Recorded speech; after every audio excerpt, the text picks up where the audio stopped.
Hello friends. दोस्तों, पिछले videos में हमने समझा था कि जब आपको सर्वाइकल स्पॉन्डिलोसिस की इनिशियल स्टेज की समस्या होती है तब आपको आइसोमेट्रिक एक्सरसाइज करनी थी। अब हम बात कर रहे हैं सेकंड स्टेज में, जब आपकी गर्दन में स्टिफनेस ज़्यादा होता है, स्टिफनेस के साथ वो दर्द आपके हाथों में आता है और हाथों में आने के साथ साथ उसमें झंझनाहट भी होती है। तब आपको क्या करना है? अब हमको यहाँ पे अपनी गर्दन की जो जॉइंट्स हैं उनकी मोबिलिटी बढ़ानी है, उनका पोस्चर सही रखना है। तो उसके लिए भी 2-3 बहुत सिंपल एक्सरसाइज हैं, वो आपको बताते हैं और वो आप अपने घर पे ज़रूर ट्राई करिए। लेकिन याद रखिए, अगर एक्सरसाइज करने के दौरान आपको दर्द बढ़ता है या किसी तरह की कोई कंप्लेन होती है तो आप अपने नज़दीकी डॉक्टर से ज़रूर मिलें। तो सबसे पहले हमको एक्सरसाइज क्या करनी है, दैट इज़ चिन टक। चिन टक में मुझे एक उंगली अपने चिन पे रख लीजिए और अपनी चिन को ठीक पीछे लेके जाना है, ये ठीक है। ये इसी एक्सरसाइज को मैं आपको साइड से दिखा देता हूँ। साइड से आ रहा है।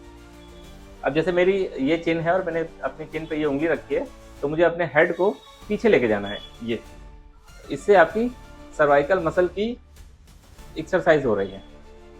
ओके। दूसरी एक्सरसाइज है, आपके सर्वाइकल स्पाइन को फ्लेक्सिबल बनाना है।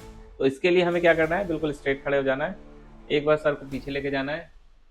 अगर आपको दर्द नहीं है तो जितना आप ले जा सकते हैं उतना लेके जाइए, फिर 5 सेकंड 10 सेकंड होल्ड कीजिए और फिर सीधे आ जाइए।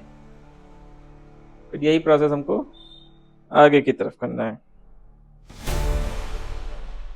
ठीक है। होल्ड, पीछे और आगे जाने के बाद यही प्रोसेस हमको लेफ्ट एंड राइट में करना है।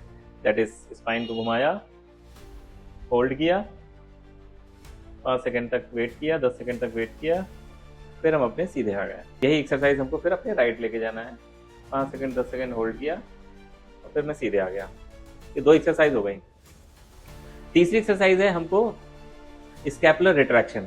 इसमें क्या करना है, अपनी स्कैपुला को, स्कैपुला मतलब हमारी ये जो 2 हड्डियां हैं ये वाली, दैट इज स्कैपुला, इसको हमें रिट्रैक्ट करना है। तो ये है ना, ये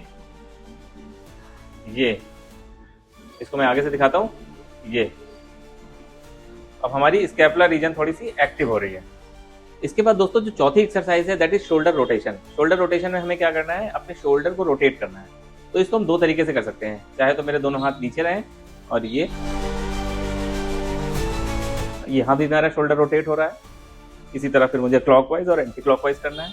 और चाहे तो अपने दोनों हाथों को अपने इस तरह से शोल्डर पे बना के रखें और अब मुझे शोल्डर को रोटेट करना है। तो ये मैं क्लॉकवाइज कर रहा हूँ, अब ये मेरा एंटी क्लॉकवाइज है ना।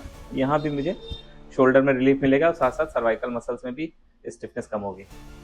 दोस्तों, अब एक लास्ट एक्सरसाइज बची है, उसके लिए मुझे इस फ्रेम में आना पड़ा है। ये 5वीं एक्सरसाइज है, दैट इज पेक्टोरल स्ट्रेच। यानी आपकी जो चेस्ट की मसल्स हैं इनको मुझे स्ट्रेच करना है, जिसकी वजह से पूरी स्पाइन की जो वर्टिब्रा है, जो पूरी स्पाइन है, उसमें भी थोड़ा सा टेंशन क्रिएट हो और वहाँ की मांसपेशियां भी रिलैक्स हो।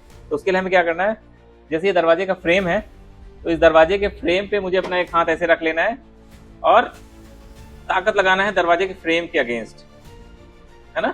ये इसी तरह दूसरी तरफ से चाहे तो ऐसे कर सकते हैं, ये है ना, ये।